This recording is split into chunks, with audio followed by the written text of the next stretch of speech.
ఇవాళ సండే ఏం టిఫిన్ చేశారు? నేనైతే ఇడ్లీ సాంబార్ చేశాను. పిల్లలకి కోసం చాలా ఇష్టం అనమాట.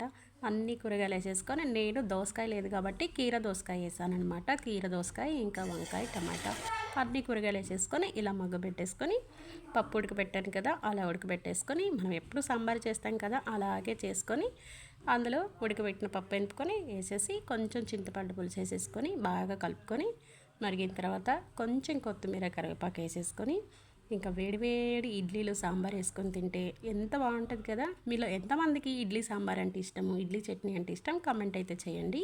సో మొత్తానికైతే ఇడ్లీ నేను ఇలా ఉడకబెట్టేసి మొత్తం ప్లేట్లో వేసేసుకొని దీనిపైన వేడివేడి సాంబార్ వేసుకొని తింటే ఎంత బాగుంటుంది చూడండి. అసలు మీలో ఎంతమందికి ఇడ్లీ సాంబార్ ఇష్టమో తప్పకుండా కామెంట్ అయితే చేయండి. అలాగే వీడియో నచ్చితే లైక్ అండ్ షేర్ చేయండి.